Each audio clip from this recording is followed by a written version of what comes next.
Quand tu rentres sur le terrain, il n'y a plus d'Olsberg, il n'y a plus de Rabiot. C'est toi contre lui et je veux que vous ayez la personnalité d'aller rivaliser et de vous montrer aussi dans votre meilleure forme pour espérer aussi mettre le doute au coach. Les amis, on est en pleine préparation physique, athlétique avec mon ami de toujours, El Gringo. On est très très chaud, Gringo. Comment il va, mon ami? Très bien, très très bien. Quel plaisir de retourner au stade hier. On s'est régalé, c'était extraordinaire. C'est c'est- c'est toute la folie de Marseille, hein, tu te rends compte, c'est même pas le dernier match amical, c'est même pas la reprise du championnat. Et le stade était plein dans une superbe ambiance.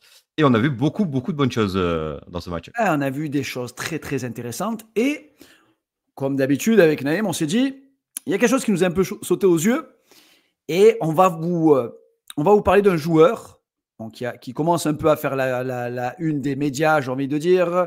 J'ai vu Esport du foot. Quand ça commence comme ça, Naïm, on va vite faire le point là-dessus et il y a du bon et du moins bon, mais il faut faire retomber un petit peu cette pression-là sur les très jeunes joueurs. Et nous, on le voit au match de prépa, Naïm. Nous, on le connaît depuis la saison dernière parce qu'on en parle quand même. Il fait partie des jeunes à fort potentiel du centre de formation.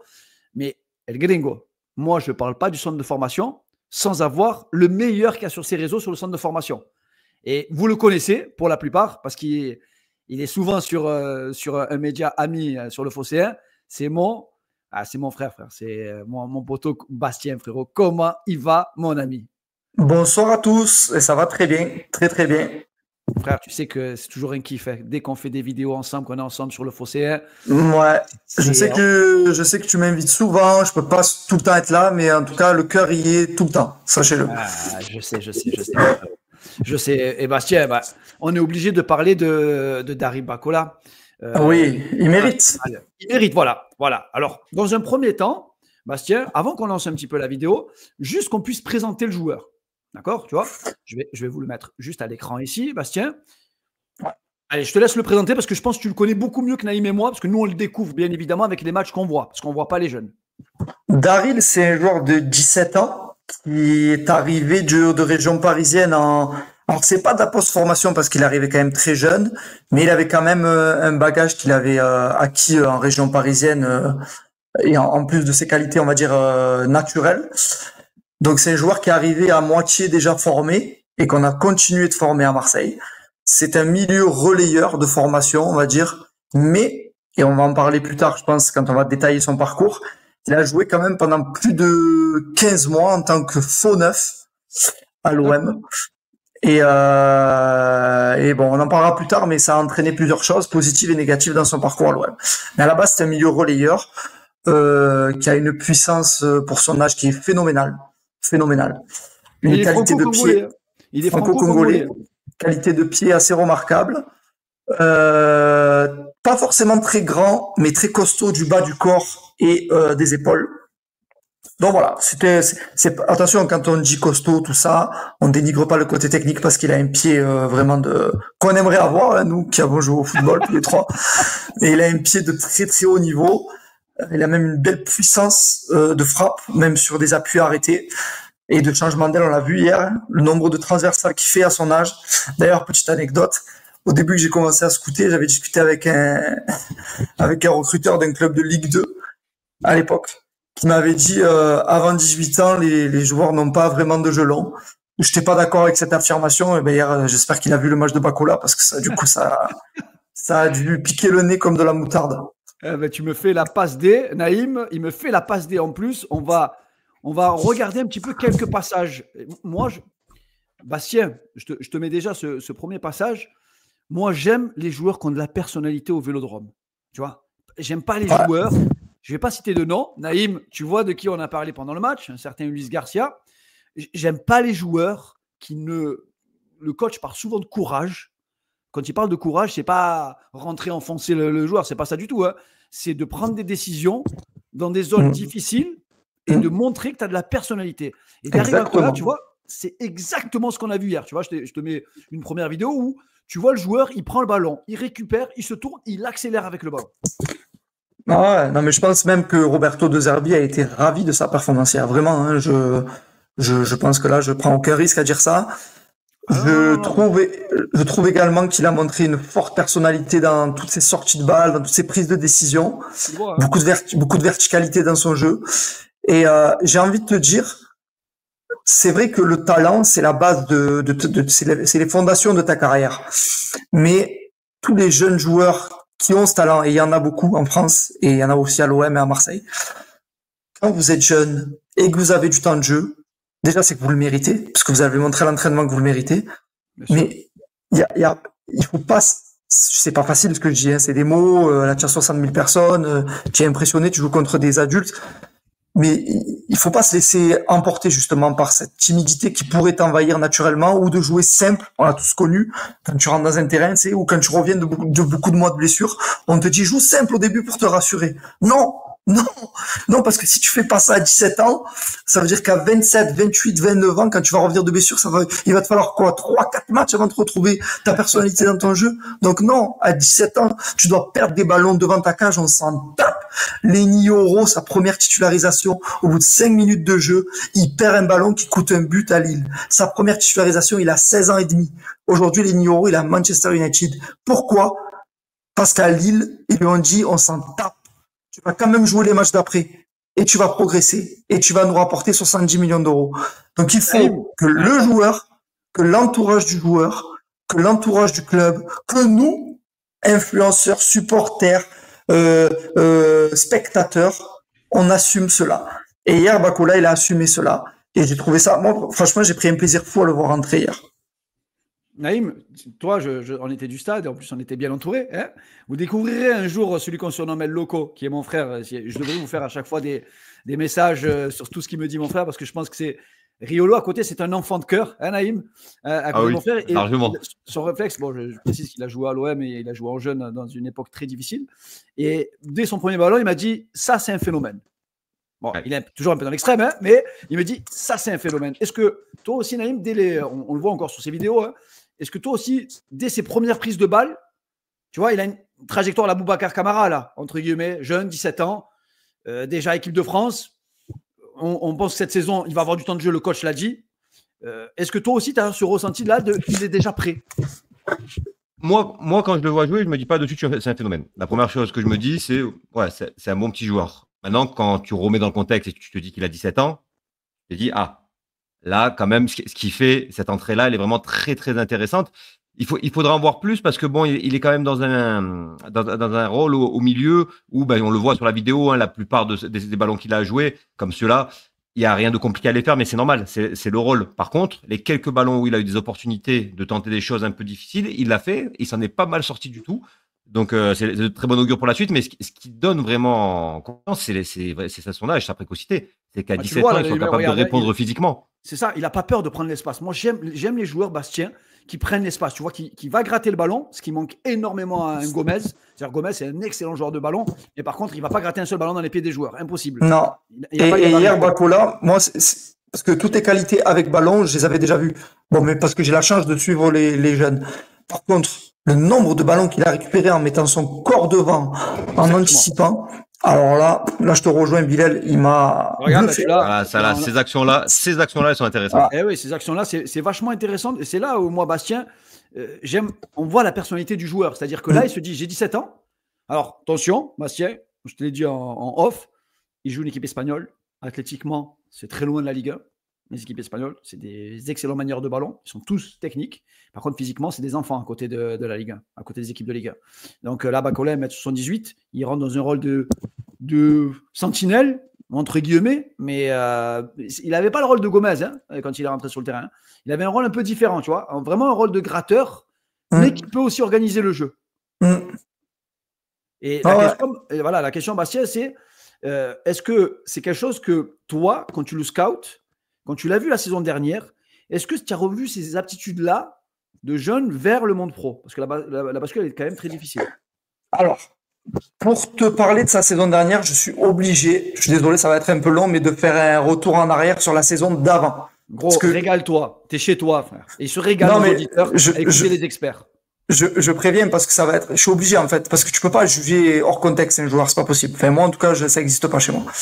Donc, le gamin, il a joué, je l'ai dit, pendant plusieurs mois, 9 et demi. D'accord? Parce que le club, à un moment donné, dans sa génération, n'avait pas d'avant-centre. Il lui trouvait des aptitudes athlétiques au-dessus de la moyenne et des qualités pour jouer notamment dos au but et garder la balle. Et franchement, il a été bon. Je te jure, il a été bon. Et je me suis dit, putain, ce joueur, il est arrivé, relayeur, tout ça. En relayeur, j'avais vu quelques matchs avant qu'il bascule devant. Bastien, je te coupe. C'est pour ça que je l'ai senti à l'aise dans des zones offensives. C'est-à-dire que c'est pas un 6 qui fait la passe et qui se dit, je vais pas dans des zones où je suis pas à l'aise. Je l'ai senti à l'aise dans la zone offensive. Mais peut-être, totalement. Peut-être que ça va faire partie de son bagage de formation et que ça va être exceptionnel pour la suite, tant mieux. Ce que je veux dire, c'est que il fait ça pendant 14 ou 15 mois, quelque chose comme ça. Après avoir joué seulement quelques matchs en relayeur. Et ensuite, donc avec l'arrivée de nouvelles recrues au centre de formation, tout ça, et une discussion avec son entourage, lui, il disait qu'il préférait jouer au milieu. Donc moi, je me dis, c'est bien, le gamin, il s'affirme, malgré qu'il soit bon en 9, 9 et demi, lui, il veut jouer au milieu. Il a envoyé des signaux au directeur de centre, aux dirigeants. Le club le remet au milieu.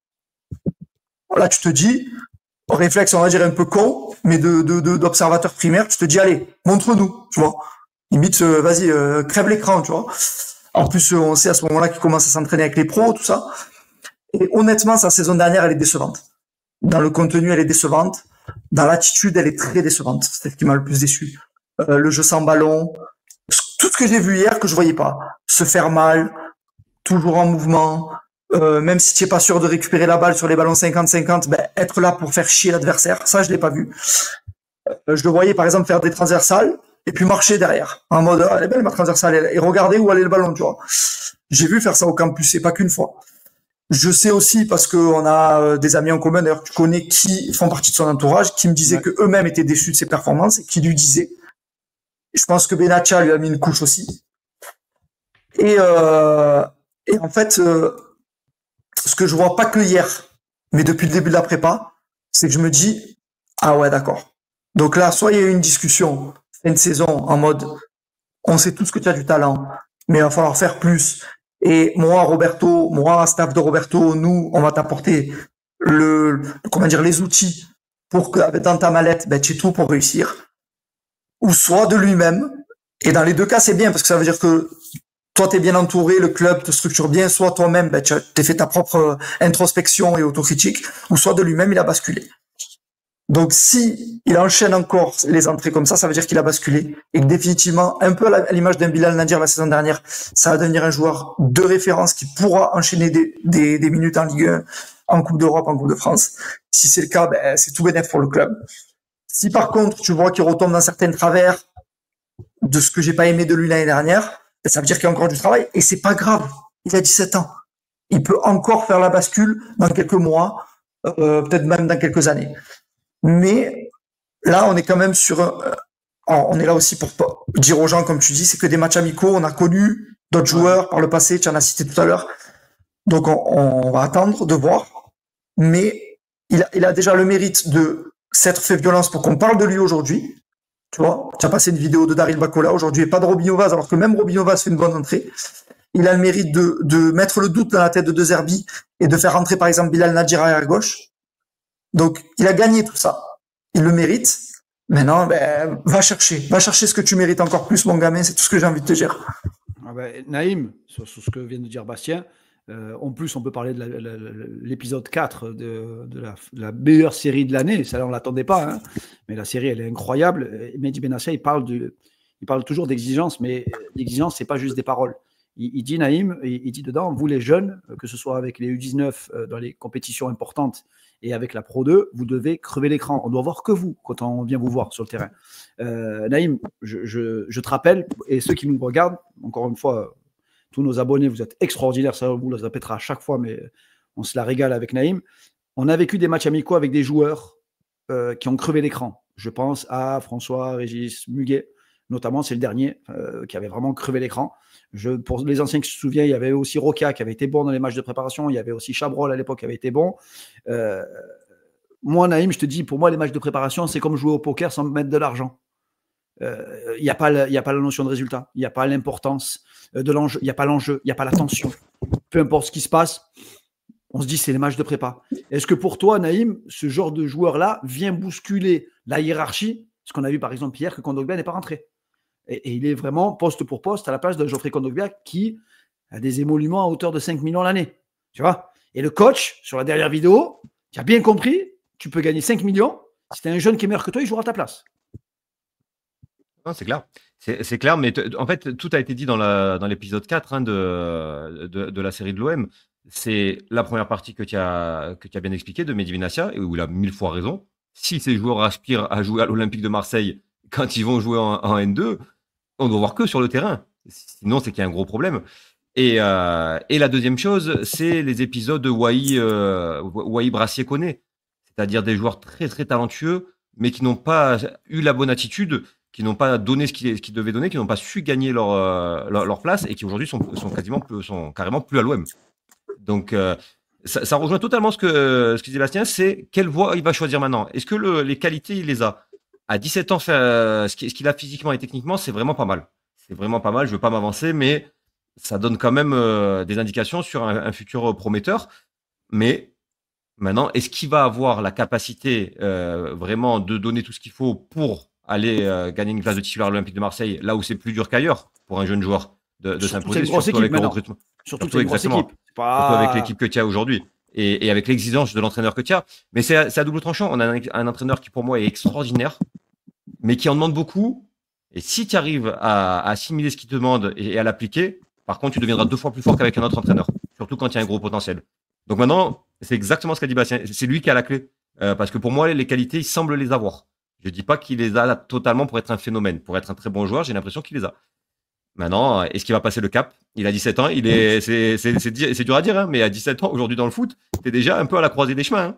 Il y a beaucoup de joueurs qui, à 17 ans, ont fait des mauvais choix, n'ont pas eu les bonnes attitudes et qui, derrière, n'ont pas eu la carrière qu'ils auraient dû avoir. Donc, ça arrive de plus en plus tôt. Donc, peut-être que lui, dès cette année, il va avoir des attitudes, du travail à faire qui vont déterminer la suite de sa carrière. Bastien, par rapport à ce que dit Naïm, je t'avais envoyé un texto à mi-juillet. Je te disais, Bastien, qui pour toi va jouer chez les jeunes cette saison, chez les pros? Tu m'as dit aucun. Tu te souviens? Tu m'as dit, je ne vois aucun joueur être capable de jouer cette saison à l'OM par rapport à, bien évidemment, ce qu'on vient de dire, ce que tu as vu, toi, avec les jeunes, et l'exigence qui est demandée par le coach. Je ne comptais pas ceux qui avaient déjà un contrat pro, par contre. Je comptais vraiment ceux qui... Enfin, pas un contrat pro. Je te parlais vraiment de ceux qui allaient intégrer le groupe nouveau. Tu vois, parce que Robinho Vaz et Daryl Bacola, ils font déjà partie du groupe, en fait. D'accord, ok. Tu vois, pour recontextualiser. On est d'accord que, moi, je comprenais parfaitement ton message quand tu me dis aucun, parce que je me dis, il y a un gros effectif, il y a plein de joueurs qui ne jouent pas et qui ont des gros contrats et qui sont là depuis un moment et qui vont malheureusement probablement quitter l'OM.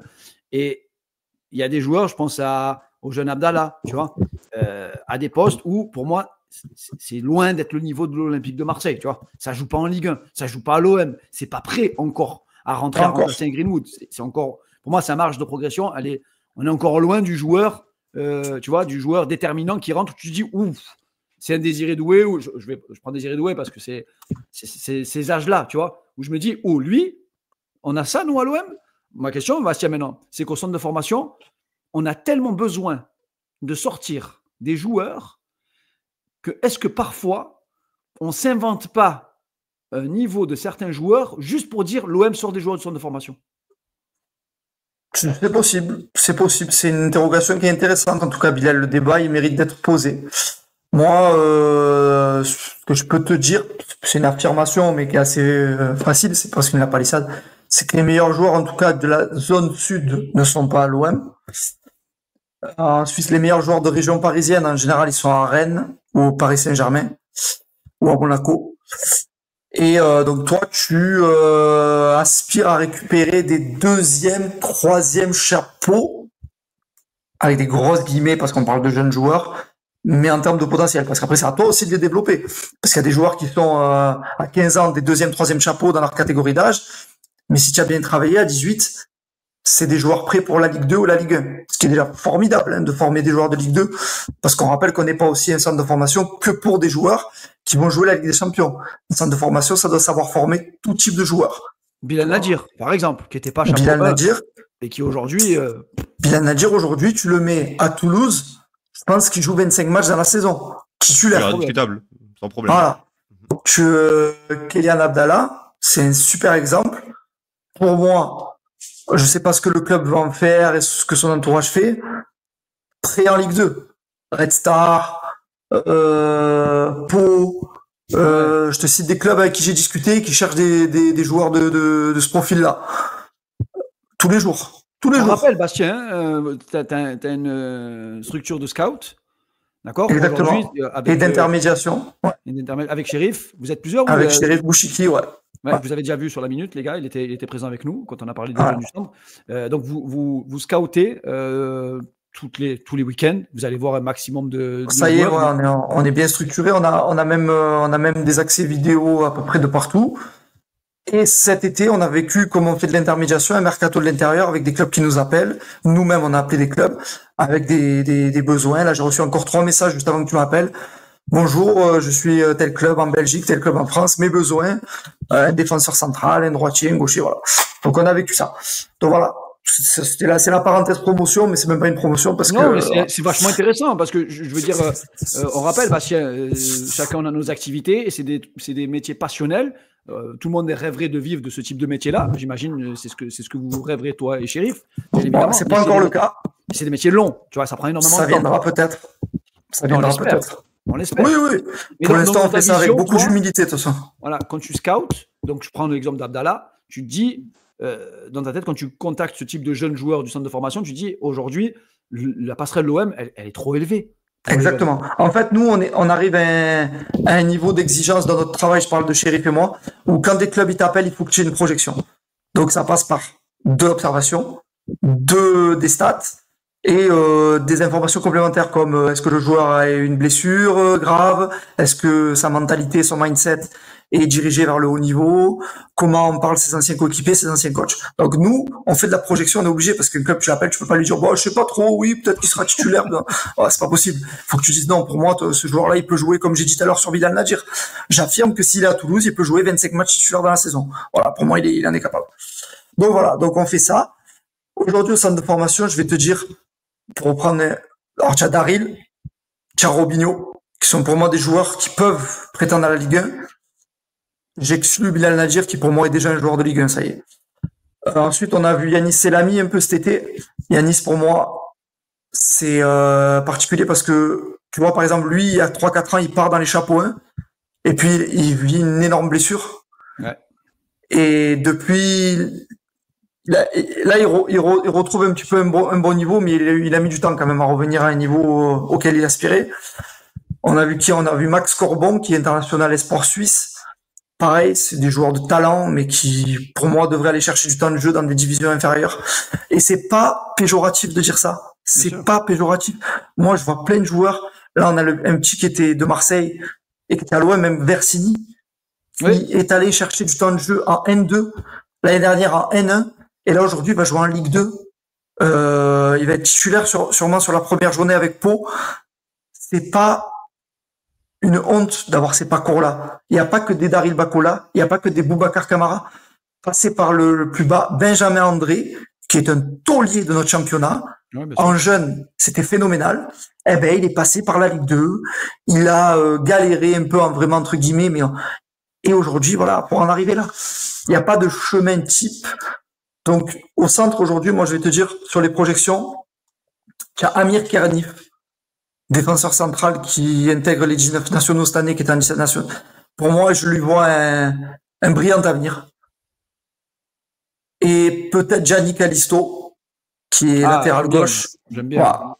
Après, il y a eu des recrues que je connais, d'autres que je connais pas, donc je vais les observer sur ce début de saison, et je t'en dirai peut-être plus si on fait une émission en novembre. Mais sur les projections de l'année dernière, moi, je vois Amir, pour moi, c'est Amir le talent qui vient derrière, après avoir ce que le club va en faire, mais pour répondre à ta question initiale, c'est vraiment lui. Bon, sur lequel je me projette. C'est vachement intéressant, hein, Naïm, de voir un petit peu, et même je pense que ceux qui nous écoutent, qui regardent ces vidéos-là, vous découvrez un petit peu aussi l'envers du décor de ces jeunes joueurs qui sont pas chouchoutés pour être préparés à plonger dans 60 000 personnes au Vélodrome, dans une entrée où, en général, souvent, quand ils rentrent, c'est très, très, très compliqué, Naïm. Et nous, Naïm, on en rigole encore, Bastien, parce qu'avec Naïm, on se disait à l'époque, punaise, on en a marre que les jeunes qui sortent, ils nous font rentrer des joueurs qui ne sont pas prêts athlétiquement pour la Ligue 1. C'est-à-dire que c'est des joueurs physiquement qui étaient prêts pour jouer en Espagne, pour jouer au Portugal, mais pas en Ligue 1. Naïm, on disait, enfin, un Daryl Bacola, Robinho Vaz, enfin, ça a les capacités athlétiques pour affronter des adultes et qui sont prêts physiquement. En fait, quand je vois un joueur comme ça rentrer, un très jeune joueur, je dois lui voir une qualité qui me fait dire, ah oui, lui, il a quelque chose de plus que les autres, et c'est pour ça qu'il est là, et même s'il n'est pas fini encore, eh ben, en progressant avec le travail, la maturité, etc., il peut arriver à quelque chose de très intéressant. C'est ce que je vois avec Robinho Vaz. Robinho Vaz, quand tu vois la vitesse qu'il a, c'est hors norme. C'est pas du commun des joueurs de foot, et même en le comparant à des joueurs de Ligue 1. Et il est plus rapide, je pense, qu'au moins 80% des joueurs de Ligue 1, Robinho Vaz, à 17 ans. Donc tu le comprends. Quand je voyais jouer je rentrais des joueurs jusqu'à présent, les Ben Seguir et compagnie, je ne le voyais pas ça. Je ne voyais pas une qualité qui est largement au-dessus de la moyenne, et en plus, physiquement, ils étaient très en deçà de ce que demande la Ligue 1. Donc pour moi, c'était impossible qu'ils y arrivent, et ils n'ont pas réussi. Tout simplement, pareil, quand on me disait à l'époque que Lucas Perrin était meilleur que Balerdi, j'arrivais pas à l'entendre. Parce que pour moi, un Lucas Perrin, c'est ce que je disais à l'époque, et ben l'avenir m'a donné raison, c'est que des joueurs comme ça, tu en as 50. Et jusqu'en national. Des stoppers qui sont lents, mais durs sur l'homme et corrects dans la relance. Et regarde où il est Perrin aujourd'hui. Hein. Il joue pas au Real de Madrid. Donc pour moi, Perrin et Balerdi, c'était incomparable. Et on a beaucoup de joueurs. En fait, il y a toujours ce truc, comme vous le disiez, hein, on a envie que les minots réussissent. Donc un jeune du coin, etc. On a envie de le voir réussir. Mais pour moi, tous les Baptista Loé, Lucas Perrin, ces joueurs-là, ça avait pas le niveau. Et surtout, ils n'avaient pas cette qualité qui te faisait dire, ah ouais, lui, il a quelque chose de plus que les autres. Par contre, Robinho Vazila, clairement avec sa vitesse, et Bacola, tout ce qu'on a expliqué dans l'ensemble de cette vidéo, le fait qu'il soit en avant sur son âge, sur ses capacités athlétiques, et qu'en plus ce soit un bon joueur de ballon, ça commence à ressembler à quelque chose de très intéressant à suivre. Bastien, je t'ai vu lever le doigt au moment où... Non, parce que sur le truc athlétique, je voulais apporter une information que peut-être tu as donnée dans d'autres émissions, mais j'ai pas dû entendre. Et on va rendre à quelqu'un, c'est pas forcément quelqu'un que j'ai toujours mis en avant, mais c'est Otero. C'est vraiment le travail d'Otero. Otero, il avait à chaque catégorie de foot à 11 un préparateur physique espagnol. Tu vois, pourtant tu parlais des joueurs de Liga, mais lui sur ça il était très exigeant, qui accompagnait le coach. Et il a amené une dimension athlétique et une éthique de travail, notamment dans ce secteur-là, qu'il n'y avait pas au centre. Alors, il a fait des choses moins bien aussi. Ouais. Sur cette partie-là, j'ai vu une évolution. Je suis d'accord avec toi. Je me posais souvent la question, à part André Ayou et Jordan Ayou, qui, à mon avis, sont des morphos de naissance puissants. Ces 20 dernières années, on n'a eu que des joueurs qui avaient des retards morphologiques, des retards athlétiques, malgré des qualités dans les pieds. Et je me demandais, je me disais, mais c'est pas possible, la salle de muscu, et pourtant, moi, je suis quelqu'un qui préconise que le footballeur ne reste pas trop longtemps dans la salle de muscu, mais je me disais, quand même, à ce niveau-là, quand même, c'est pas possible, on a un retard sur les joueurs qui sortent à Rennes, les joueurs qui sortent à Auxerre, les joueurs qui sortent à Lens. Je dis, c'est pas possible. Même un Raphaël Varane, tu vois, qui est pas forcément une bestiole, athlétique, quand il commence à Lens à 18 ans, au duel, il est quand même assez solide, tu vois, il est fin, mais il tient, tu vois qu'il a travaillé.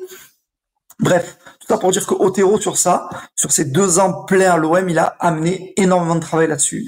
J'espère que ce travail va être perpétué d'ailleurs, parce que le gros problème aussi du centre de formation, c'est que ça change tout le temps. Il n'y a aucune continuité. Alors là, on a récupéré Tito Asni, qui est un garçon que j'adore, mais dans 6 mois, il est plus là, Tito. Et ça, c'est un problème, c'est que ça fait 20 ans qu'il y a un turnover des éducateurs, des directeurs de centre, des recruteurs, des préparateurs physiques, des préparateurs athlétiques, même des profs, et qui fait qu'on n'arrive pas à avoir de continuité. Et ça, c'est un gros souci. Gros souci à Marseille. Mais du coup, voilà. Donc là, c'est pour se dire sur le côté athlétique, Otero, il a amené une belle éthique de travail dans ce secteur-là. J'espère qu'elle va perdurer. En tout cas, je pense qu'on est assez complet. On pourrait parler pendant des heures, les gars. Je sais que je vois déjà les commentaires de tous les abonnés.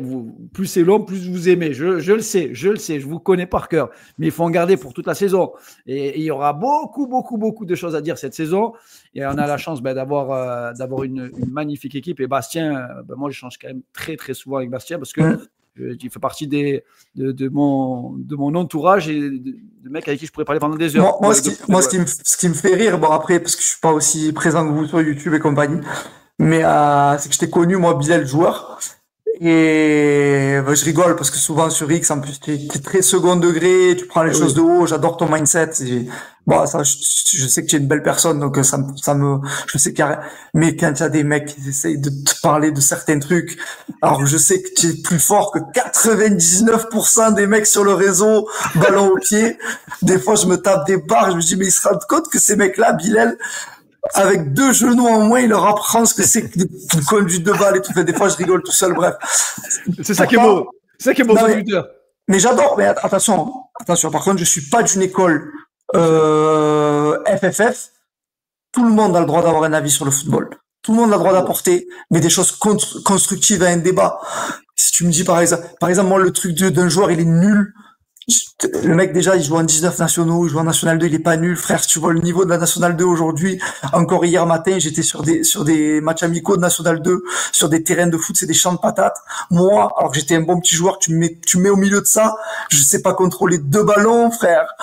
Et je dis, tiens, des mecs, tu parles avec eux, ils te disent, mais ils sont nuls. Alors qu'ils ont des maîtrises que tu auras jamais dans ta vie. Bref. Voilà, c'est pour, c'est vrai. On accepte tous les avis tant qu'ils sont argumentés, mais quand tu exprimes un avis avec véhémence et de l'arrogance, il vaut mieux que toi, tu sois irréprochable.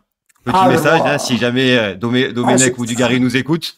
Voilà, moi, quand tu es aussi virulent dans tes avis et que tu considères que tout ce qui va à l'encontre de ton avis, c'est faux, il vaut mieux que toi, tu aies des bons arguments et que tu aies été irréprochable, ce qui est rarement le cas. Très juste, Naïm, tu as raison. Mais sur ce, les gars, je vous jure, on va organiser. Bon, mais comme je le répète, et moi, sur Twitter, avec Bastien et avec Naïm, il n'est pas sur Twitter. Mais moi, c'est toujours du second degré parce que je sais que je dis toujours, vous êtes des arrobas avec des dessins animés. Donc, les mecs, ils font 150 kilos. Dit, lui, il est ça pas mange des tacos 3 viandes toute la journée. Et ça vient te dire, mais ils font pas le pressing et tout. Il me tue de rire, je te jure. Je crois que c'était Marwan sur Twitter qui répète, il dit Guardiola a tué les jeunes parce qu'en futsal ils font 200 kilos et le mec il leur dit fais un pressing individuel sur le joueur. Mais mon pote, tu es sur un terrain là, tu n'es plus derrière l'ordinateur, il faut courir. Il faut l'assumer. Il faut l'assumer. Et que le mec te met 2 mètres dans le dos. Non, recule bien. Mets-toi presque niveau du gardien. Mettez-vous 3 dans la cage, même parfois. Je te dis, il faudrait organiser un match. Mais après, il faut le prendre en vrai de vrai. Il faut le prendre comme tu prends toi. Moi, tu vois les remarques que je me prends tous les jours, scout de Wish et machin. Maintenant. Le scout de Wish, le machin, le compost du pauvre. Malheureusement pour eux, je dis même plus. D'habitude, je réponds même pour rigoler, tu vois, parce que j'essaie d'être proche de tous les gens avec qui je discute. Malheureusement pour eux, aujourd'hui, vu que je passe 10 heures sur 24 au téléphone à parler football avec des gens, j'ai plus trop le temps. Mais c'est rigolo. Il faut le prendre comme ça. Et puis, il faut se dire que c'est que ça reste du football. Voilà, même si c'est un jeu passion, ça reste un jeu auquel on a tous envie de jouer, que ce soit par la parole ou sur le terrain quand on en a les capacités. Mais voilà. C'était la petite parenthèse, des fois je rigole un peu, mais à tous les collègues qui nous suivent là sur la minute, sachez que Bilal, c'était du solide les gars. C'était vraiment du solide. C'est gentil, frérot. Et surtout avec Naïm sur le terrain, mais on va bientôt organiser quelques matchs. On va quand même mettre quelques vidéos parce que j'aimerais bien des fois faire venir. Le problème, c'est qu'ils sont pas sur Marseille, la plupart qui parlent, tu vois. Mais certains parlent, mais j'ai peur d'écorcher leur image. Parce que oui. Parce que je vous ai vu. Et je pense que physiquement, vous tenez pas. C'est drôle. C'est drôle. Et là, ils mettent des compiles de leur 1-2 sur des futsals obscurs. Tu as envie de les foutre sur une pelouse naturelle et rigoler 5 minutes. Ouais. En tout cas, encore merci mon frérot Bastien. Merci. Avec plaisir, les gars. Avec plaisir. De parler de l'OM. J'espère qu'on va vivre une énorme saison. Pour moi, on est bien parti pour se régaler. Il y a tous les ingrédients qui sont mis en place par la direction, par les groupes de supporters aussi, il faut le dire aussi, les groupes de supporters sont là et suivent. On fait une super saison l'année dernière, malgré des périodes difficiles, les joueurs ont toujours été encouragés, et ça, il faut le préciser. Nous, on sera là toute la saison. Ouais, c'est ultra important. C'est important. Moi, j'ai été très critique avec les supporters l'année d'avant de Marcelinho, et de la même manière, je dis qu'ils ont été extraordinaires l'an dernier. Mais quand ça a tangué, ils ont été là, et bizarrement, les résultats à la fin, c'est qu'on finit tous ensemble second, quoi. Mais est-ce que Naïm aussi à un moment donné, c'est pas la preuve que quand tout le monde tire dans le même sens à l'intérieur du club, t'as pas les groupes de supporters qui ont envie aussi de faire ça. Parce que sans enlever la faute de chacun sur des actions ou des non-actions. Quand on t'explique les choses clairement en début de saison, quand on te dit comment dire, une direction et que la direction elle est suivie malgré comme tu dis, des faux pas, des mauvais résultats et tout, mais toi tu te dis il y a de la cohérence en tribune et donc tu as envie de faire partie de cette cohérence. Quand à contrario on te vend, je sais pas, j'ai l'exemple de La Brune, un projet Dortmund, pour au final faire n'importe quoi et prendre les gens de haut, machin et tout. J'ai rien à redire. Bien sûr, j'ai rien à redire. La Brunero, j'ai rien à redire. Ce qui s'est passé avec Marcelinho, pour moi, c'est pas acceptable. Et la responsabilité de la saison ratée de la saison 2023-2024, elle est en grande partie, je pense, ce qui s'est passé ce jour-là. Tout ça pour dire quoi? Pour dire quand on est tous unis et qu'on tire tous dans le même sens, ce club-là, il est extraordinaire. Et là, c'est ce qui est en train de se passer. Il faut que ça continue. Et si le mois d'août, il est un peu difficile parce que on commence par 3 matchs compliqués. Il faudra pas tout remettre en cause, il faudra pas tout rogner, il faudra rester soudé. Et moi, je suis persuadé que quand l'OM, l'entité OM dans son intégralité, c'est-à-dire les joueurs, l'encadrement et les supporters tirent dans le même sens, là, on est une très très grande équipe. Ouais, sur ces belles paroles, les frérots, on se dit à très très vite, les gars. Il y a la conférence de presse de Pechao, on y sera, la conférence de presse, les gars. Franchement, on remercie encore l'Olympique de Marseille de nous permettre d'être présents dans ces conférences de presse. Et on essaye de poser les questions les plus pertinentes. Et c'est toujours le jeu et rien que le jeu. On n'aime pas tout ce qui sort du jeu. Donc, on a hâte d'affronter Roberto De Zerbi, de parler football avec Roberto et de parler du jeu. Et on ne vous le cache pas, avec Naïm, on a une grande ambition cette année. On rêverait de faire un 2 versus 1 avec Roberto De Zerbi, avec un tableau et derrière avec des aimants en mode à l'ancienne et dire bon, maintenant, tu vas nous expliquer, Roberto, pourquoi jamais j'ai un latéral qui envoie un ballon par-dessus la défense sur un appel. Pourquoi je suis obligé parfois de construire? Est-ce que c'est une demande de ta part de ne jamais chercher par-dessus la défense? Et je le vois, les appels de balles des attaquants qui sont rarement servis sur le gelon, tellement le monde du centre de formation a tué le gelon, tellement à vouloir se prendre tous pour des Guardiola. Il n'y a plus un joueur qui tente des transversales de 30 mètres. Alors que moi, quand je voyais Laurent Blanc faire une ouverture de 40 mètres, je me dis ah oui, c'est pour ça que je n'ai pas fini pro. C'est que le mec, il te la met où il veut, quand il veut. Donc, je sais, Bastien, je te vois sourire derrière. Mais tu vois, c'est ce genre de débat-là qu'on a envie d'avoir. Ça serait formidable. Je pense que tu passerais un moment génial à discuter avec lui. Ah ben ouais. Même si on a vu qu'avec les ouvertures de Medina, à mon avis, c'était plus les joueurs qui osaient pas plutôt que des consignes du coach. Parce que Medina, lui, il ose. C'est tout ce qu'on a envie de voir cette saison. Il va y avoir beaucoup de choses cette saison. Encore merci à tous. N'oubliez pas de liker, de partager toujours, de vous abonner. Les gars, on est en train d'exploser les chiffres et c'est grâce à vous, comme d'habitude. Vous nous régalez et c'est que le début. Le championnat n'a même pas encore démarré cette saison avec Naïm. On ne va pas dormir. En tout cas, merci à tous. Merci à Bastien et surtout, allez l'OM. Io devo cercare innanzitutto di essere me stesso. Se non posso essere me stesso, me ne vado a casa, me ne vado a cercare un altro lavoro.